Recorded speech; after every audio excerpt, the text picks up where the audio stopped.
नमस्कार, आप देख रहे हैं देश दुनिया। मैं हूं आपके साथ आयुषी गुप्ता। बुलेटिन की शुरुआत बड़ी खबर के साथ करेंगे। दिल्ली से बड़ी खबर आपको बता दें कि आज शाम आम आदमी पार्टी की अहम बैठक होने जा रही है। आपकी पॉलिटिकल अफेयर्स कमेटी की यह बैठक, दिल्ली के नए सीएम के नाम पर चर्चा हो सकती है।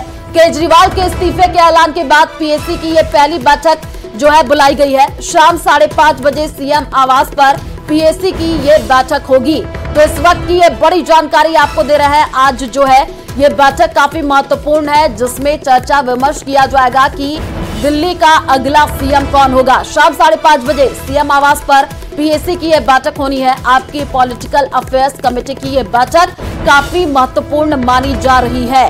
तो आपको बता दें कि दिल्ली के सीएम अरविंद केजरीवाल ने इस्तीफे का ऐलान किया है और अब सभी के दिमाग में एक ही सवाल है कि आखिर दिल्ली का सीएम कौन होगा। तो केजरीवाल के इस्तीफे के ऐलान ने हर किसी को चौंका रखा है। सवाल उठ रहा है कि अब दिल्ली की सियासत में क्या होने वाला है, क्योंकि इस्तीफे की इमोशनल घोषणा के बाद लोग भी ये समझना चाहते हैं आखिर केजरीवाल के दिमाग में चल क्या रहा है, क्योंकि केजरीवाल ने ऐसे वक्त में इस्तीफे का ऐलान किया है जब दिल्ली में अगले साल जो है शुरुआत में ही चुनाव होने हैं। तो ये बड़ी जानकारी आपको दे रहे हैं। दिल्ली के नए सीएम को लेकर के चर्चा विमर्श आज किया जाएगा।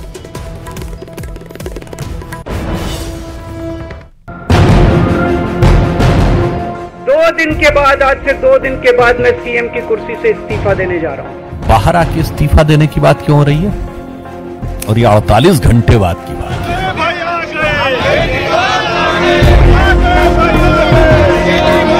अरविंद केजरीवाल ने जब एक समाज सेवी की भूमिका से सियासत में कदम रखा तो उन्हें राजनीति का ककहरा भी नहीं आता था।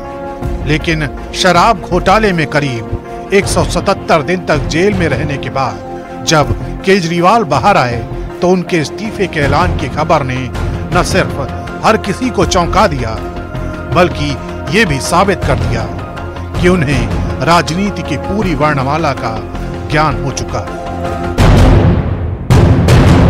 2 दिन के बाद, आज से 2 दिन के बाद मैं सीएम की कुर्सी से इस्तीफा देने जा रहा हूं।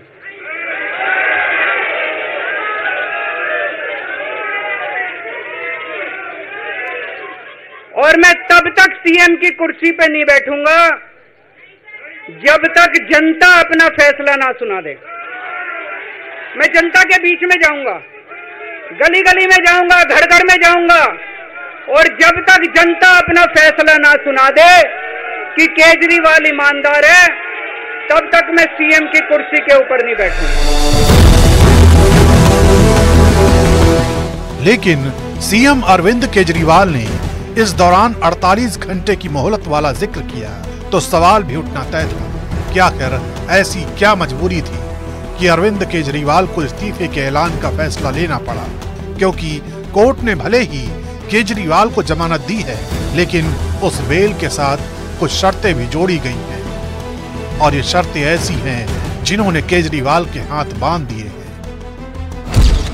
मसलन केजरीवाल सीएम हाउस नहीं जा सकते, किसी भी फाइल पर हस्ताक्षर नहीं कर सकते, केजरीवाल बतौर सीएम अपने दायित्व नहीं निभा सकते। केजरीवाल के लिए इन शर्तों की मुसीबत तो थी ही, साथ ही बीजेपी भी लगातार केजरीवाल पर इस्तीफे का दबाव बना रही थी। लिहाजा केजरीवाल ने इस्तीफे का इमोशनल ऐलान कर दिया। लेकिन यहां भी केजरीवाल ने टाइमिंग का जिक्र करके बीजेपी को सवाल उठाने का मौका दे दिया। बाहर आए हैं तो जेल में रह के तो आपने इस्तीफे की बात की नहीं, बाहर आके इस्तीफा देने की बात क्यों हो रही है, और ये 48 घंटे बाद की बात क्या है। देश और दिल्ली की जनता जानना चाहती है 48 घंटे का राज क्या है, ये 48 घंटे में क्या क्या सेटल करना है, क्योंकि आप देश के पहले मुख्यमंत्री बने हैं जो सर्वोच्च न्यायालय के द्वारा प्रतिबंधित है कि आप कार्यालय नहीं जा सकते, कोई फाइल नहीं साइन कर सकते, जिस मुद्दे में आप आरोपी उस पर बयान नहीं दे सकते। अब इन 48 घंटों में ऐसा क्या होगा ये केजरीवाल से बेहतर कौन जानता होगा, लेकिन कयास दिल्ली के आसमान की तरह बिल्कुल साफ है। कयास ये कि अरविंद केजरीवाल ने यह फैसला इसलिए भी लिया है क्योंकि दिल्ली में अगले साल ही फरवरी में चुनाव होने, इसलिए उन्होंने चुनाव नवंबर तक कराए जाने की भी मांग की है, क्योंकि केजरीवाल को यह भी लग रहा है कि इस्तीफे के इमोशनल ऐलान का असर अगले साल तक खत्म भी हो सकता है। इसलिए जितनी जल्दी दिल्ली में चुनाव होंगे उतना उन्हें फायदा होगा। कयास ये भी है कि इस ऐलान की वजह से हरियाणा के चुनाव में भी आम आदमी पार्टी को फायदा हो सकता है। इस बीच बीजेपी एक और कयास लगा रही है, और वो है कि पद का बलिदान करके सीएम अरविंद केजरीवाल अपनी पत्नी को दिल्ली का सीएम बनाना चाहते हैं। और अभी आप 2 दिन का समय क्यों मांग रहे हैं? क्योंकि अब आप अपने एमएलए को ये जताना चाहते हैं कि मेरी धर्मपत्नी को मुख्यमंत्री बनाओ, मैं जल्दी चुनाव करा दूंगा और मैं तुम्हें दोबारा एमएलए बनवा दूंगा, पर मैं किसी और को कुर्सी पे नहीं बिठाऊंगा। अभी सारे एमएलए को कन्विंस करने की कोशिश कर रहे हैं, मनाने की कोशिश कर रहे हैं कि इनकी धर्मपत्नी को मुख्यमंत्री के रूप में वो एक्सेप्ट करें। इसलिए अरविंद केजरीवाल जी 2 दिन का टाइम मांग रहे हैं। वो दिल्ली के लोगों पर एहसान नहीं कर चुके। एक बात स्पष्ट है, आखिरकार एक भ्रष्टाचारी मुख्यमंत्री को कुर्सी छोड़नी पड़ रही है। दिल्ली की जनता की बड़ी जीत हुई है। आज जश्न का दिन है। हमने कहा था कि भ्रष्टाचारी केजरीवाल को इस्तीफा देना पड़ेगा। दिल्ली के ऐसे दूसरे मुख्यमंत्री हैं जिनको करप्शन के कारण कुर्सी छोड़नी पड़ रही है।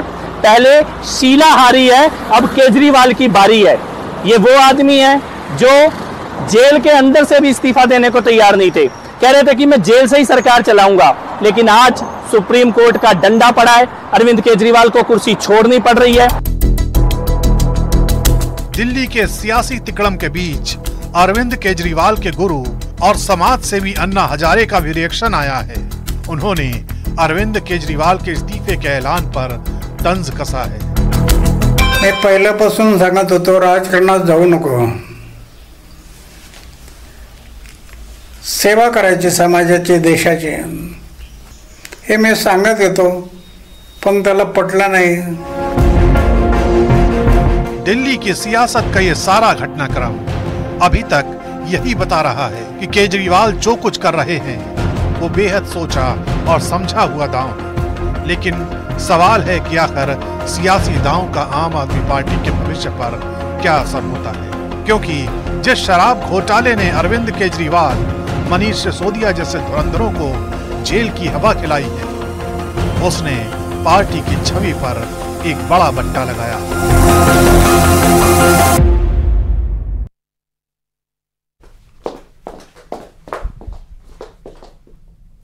और चलिए रुक करते हैं अगली खबर की ओर। गाजा में इजराइल ने ताजा हमला किया है और इस हमले में 18 लोगों की जान चली गई है। इजराइल के प्रधानमंत्री नेतन्याहू ने गाजा में हमले तेज करने के जो ऑर्डर पास किए हैं उसके पीछे की वजह समझनी बहुत जरूरी है। इस रिपोर्ट में देखिए नेतन्याहू ने इजरायली डिफेंस फोर्स को नया ऑर्डर क्या दिया है और कैसे लंबी खिस्ती जंग को लेकर के कहा जा रहा है, इसका नतीजा बस आने वाला ही है। देखिए रिपोर्ट। गाजा में बिछ गई मौत की चादर। नेतन्याहू की फौज का ऑपरेशन सर्वविनाश एक्टिवेट। 18 लोगों की हो गई मौत, 40 से ज्यादा हो गए घायल। अब तक 41,000 से ज्यादा फिलिस्तीनियों की मौत, 80,000 से ज्यादा घायल। दुनिया ने ऐसी क्रूर जंग नहीं देखी होगी। गाजा में इजरायली डिफेंस फोर्स ने ताजा हमला किया है। यह हमला दक्षिणी गाजा में हुआ है। इजरायली सेना ने एक स्कूल को निशाना बनाकर जबरदस्त बमबारी की है। गाजा के जिस स्कूल में यह हमला हुआ है वहां ज्यादातर विस्थापित लोग शरण लिए हुए थे। इस हमले में बच्चे भी मारे गए हैं। जमीन का सीना चीरकर गाजा में जिंदगी बचाने की जद्दोजहद बता रही है कि यह जंग इंसानियत पर किस कदर भारी पड़ रही है। इसके अलावा खान यूनिस में इजराइल हमास युद्ध से विस्थापित फिलिस्तीनियों के लिए बने एक शिविर को निशाना बनाया गया।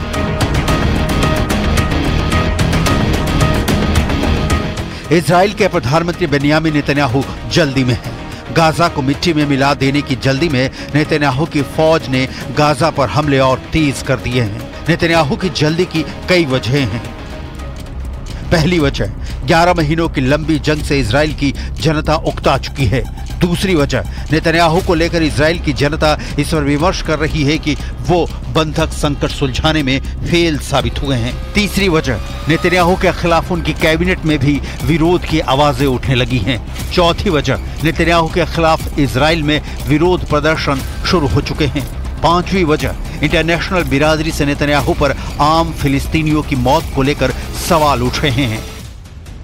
वो लोग जिनका इस युद्ध से कोई लेना देना नहीं है, वो भी जंग के मलबों में कुछ इस कदर दबे हुए हैं जहां रहना तो छोड़िए, सांस लेना भी मुश्किल हो रहा है। गाजा का हाल यह है, वहां जीने के लिए जरूरी चीजें तो लगभग खत्म ही हो गई हैं, मरने के बाद दफनाने तक की जगह भी कम पड़ती दिख रही है। 23 लाख की आबादी हर पल मौत की आशंका में जीने को विवश है। 7 अक्टूबर 2023 से ही गाजा में तकरीबन हर रोज इजरायली ऑपरेशन हो रहा है। युद्ध विराम के लिए कई दौर की बातचीत भी बेनतीजा रही है। फिलहाल ये जंग कब थमेगी, इसके कोई आसार नजर नहीं आ रहे हैं। यही वजह है कि इजराइल के तेल अवीव में बंधकों की रिहाई की मांग तेज हो गई है। इजराइल में शनिवार को हजारों प्रदर्शनकारियों ने सेना मुख्यालय और दूसरे सरकारी इमारतों पर धावा बोल दिया।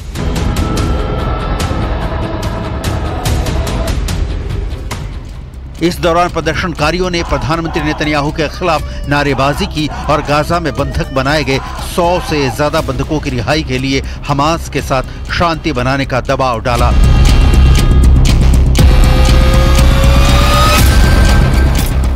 कई लोगों ने समझौता करने में विफलता के लिए पीएम नेतन्याहू को जिम्मेदार ठहराया, क्योंकि उन्हें लगा कि युद्ध के दौरान उन्हें सत्ता में बने रहने में मदद मिलेगी। इस दौरान प्रदर्शनकारियों ने शहर के एक पुल पर चक्का जाम कर दिया। यातायात व्यवस्था भी ठप हो गई।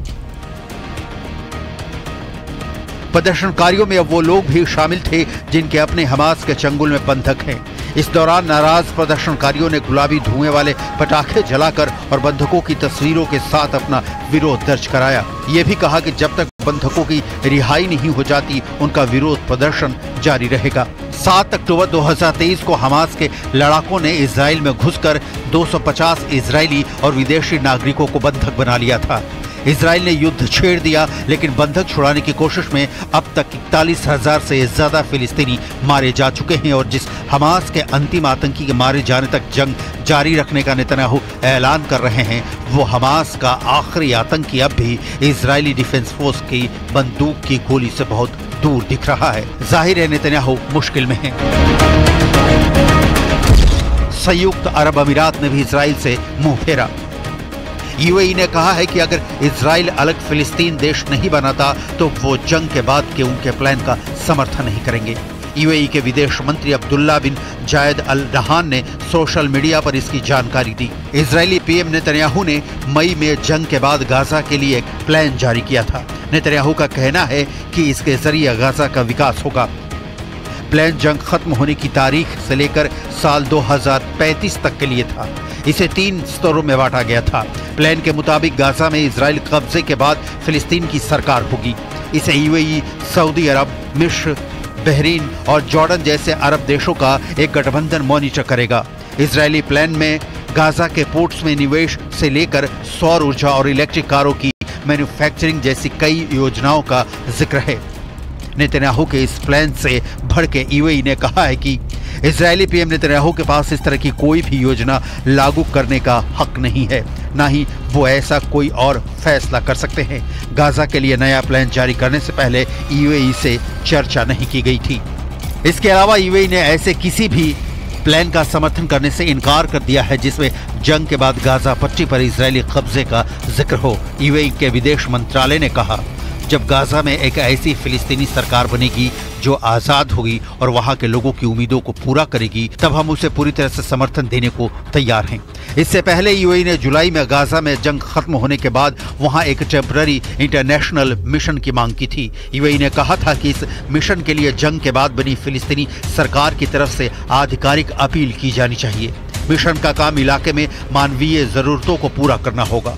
इसके अलावा यूएई ने कहा था कि मिशन को धीरे धीरे गाजा पट्टी और इजरायली कब्जे वाले वेस्ट बैंक को साथ लाना होगा। दोनों इलाकों में फिलिस्तीनी अथॉरिटी की सरकार स्थापित करनी होगी। पिछले 3 दिनों में पुतिन की 3 ऐसी मीटिंग हुई है जिसके बारे में जानकर अमेरिका और उसका नाटो ग्रुप बहुत ज्यादा दहशत में है। पुतिन ने सीधे सीधे परमाणु खतरे की तरफ आगाह कर दिया है। यूक्रेन के बहाने पुतिन क्या करने जा रहे हैं, इसके बारे में कुछ चौंकाने वाली बातें पता चली हैं जो आपको भी हैरान कर देंगी। देखिए रिपोर्ट।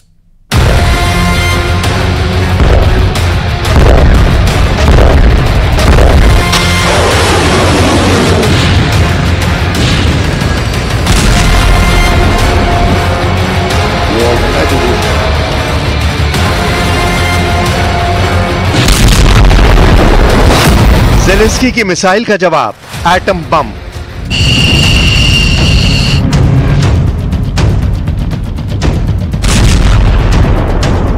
पुतिन के वॉर ट्रैप में फंसा सुपर पावर।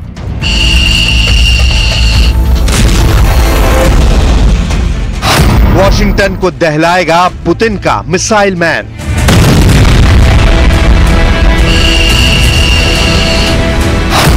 यूरोप में अमेरिका से छल, नेटो की जमीन खिसकी।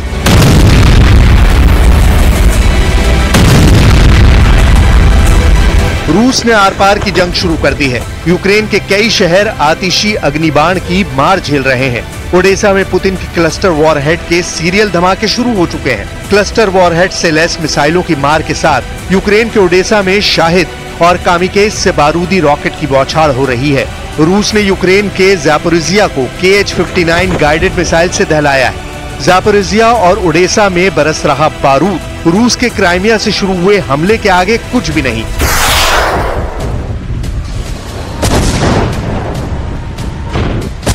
क्राइमिया से पुतिन आर्मी इस्कंदर मिसाइलों को अंधाधुंध दाग रही है। रूस के आक्रमण में आई तेजी की वजह भी भयानक है। यूक्रेन डिफेंस फोर्सेस ने रूसी हमले की जो डिटेल दी है उसके मुताबिक यूक्रेन के रक्षा बलों, जिसमें विमान रोधी मिसाइल इकाइयां, मोबाइल फायर ग्रुप और इलेक्ट्रॉनिक युद्ध शामिल है, रूसी KH-59 मिसाइल और 10 हमलावर ड्रोन को मार गिराने में कामयाबी हासिल की है। ये हमले निप्रोपेट्रोव्स्क, सुमी, पोल्तावा और माइकोलाइव इलाके में एयर डिफेंस सिस्टम से नाकाम किए गए हैं।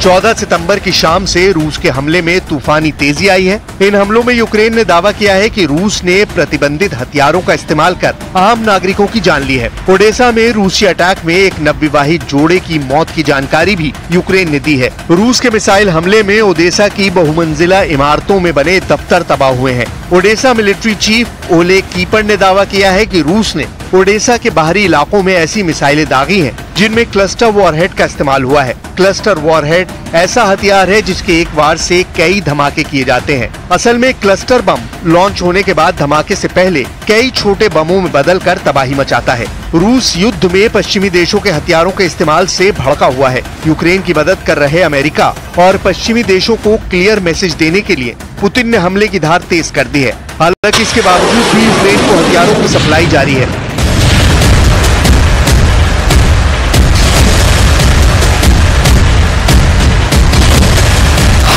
स्वीडन ने यूक्रेन को CB-90 बैटलशिप की नई खेप भेजी है। Combat boat 90 high speed amphibious landing craft है। ये 18 पैराट्रूपर्स को पूरे गियर में ले जाने की क्षमता रखता है और 4.5 टन तक का पेलोड ले जा सकता है। CB-90 3 बड़े calibre Browning M2 HB machine gun से लैस है। इसके अलावा 40 millimetre MK-19 automatic grenade launcher भी इसमें लगाया जा सकता है। रिमोट कंट्रोल्ड बैटलशिप 360 डिग्री में हमला करने की ताकत रखती है। इस बैटलशिप का इस्तेमाल टोही, जल क्षेत्रों में खनन और दुश्मन की निगरानी के लिए भी किया जाता है।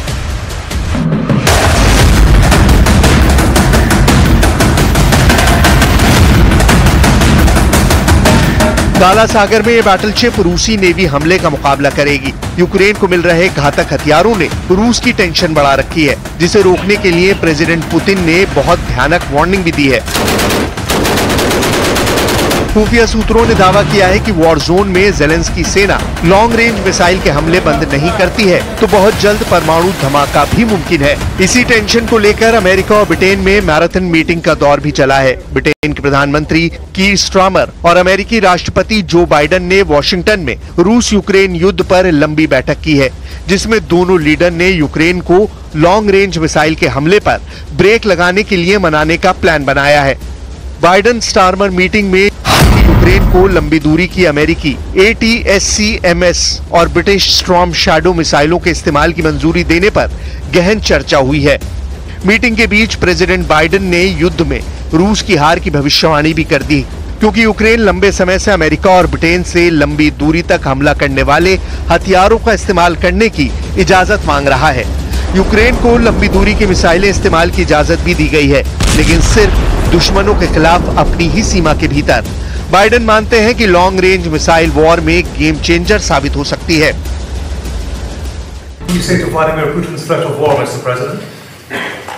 I don't think much about Vladimir Putin. The United States is committed to standing with you to help Ukraine as it defends against Russia's onslaught and aggression. Clear that Putin will not make it clear Putin will not prevail in this war, and the people of Ukraine will prevail. हालांकि super power America को अंदाजा नहीं कि उसके हथियारों के जवाब में जो होगा वो पूरी दुनिया के लिए मुसीबत से कम नहीं। पुतिन पहले ही साफ कर चुके हैं कि अगर यूक्रेन ने लॉन्ग रेंज मिसाइल से हमले किए तो तय माना जाएगा कि हमला पश्चिमी देशों और अमेरिका ने किया है। इस हमले के जवाब में रूस न्यूक्लियर धमाके करने से नहीं रुकेगा।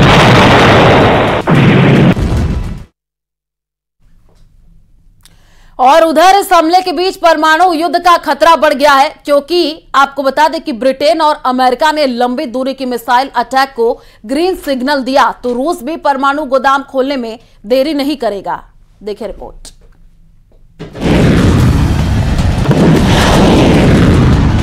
पुतिन जो कहते हैं वो करते हैं, इसे यूक्रेन की बर्बादी साबित करती है। अगर ब्रिटेन और अमेरिका ने लंबी दूरी की मिसाइल अटैक को ग्रीन सिग्नल दिया तो रूस के परमाणु गोदाम खुलेंगे। रूस के एटम बमों की पावर पूरे यूरोप को बर्बाद कर सकती है। प्रेसिडेंट पुतिन न्यूक्लियर धमाके की धमकी इसलिए भी दे रहे हैं क्योंकि सोवियत संघ के पतन के बाद से रूस ने कभी एटम बमों का टेस्ट नहीं किया है। प्रेसिडेंट पुतिन अमेरिका और नेटो से सीधे टकराने का पूरा मन बना चुके हैं। इसे हाल में की जा रही रूस की गुटबाजी से भी समझा जा सकता है। रूस ने महायुद्ध के लिए अपना खेमा बेहद मजबूत बना लिया है। प्योंगयांग से आई ये तस्वीर देखिए। उत्तर कोरिया के तानाशाह किम जोंग उन से रूसी संघ की सुरक्षा परिषद के सचिव सरगेई शोइगु की मुलाकात हुई है। इससे पहले प्रेसिडेंट पुतिन खुद किम जोंग से मिलने जा चुके हैं। रूस ने किम के साथ ईरान को भी अपने पाले में लाकर अमेरिका की धुकधुकी बढ़ा दी है। पश्चिमी मीडिया में दावा किया जा रहा है कि रूस और ईरान में न्यूक्लियर डील हो चुकी है। मीडिया रिपोर्ट्स के मुताबिक ईरान और रूस में सीक्रेट एटमी डील हुई है, जिसके तहत रूस ईरान को न्यूक्लियर प्रोग्राम की तकनीक साझा करेगा। इसके एवज में ईरान रूस को लॉन्ग रेंज मिसाइल से मदद पहुंचाएगा। फिलहाल ईरान से रूस को फतेह 360 मिसाइलें मिल रही हैं।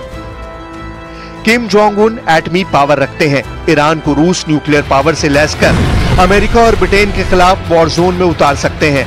पुतिन के इस वॉर प्लान से ज़ेलेंस्की और पश्चिमी देशों के होश उड़े हुए हैं, जबकि अमेरिका पुतिन को वार्निंग देना बंद नहीं कर रहा। I would only offer one more thought, and that is if Mr. Putin is so concerned about the safety and security of Russian sites and cities, the easiest way to alleviate those concerns is और चलिए फिलहाल इस bulletin में इतना ही। आगे आपको दिखाएंगे महरो राजस्थान। नमस्कार।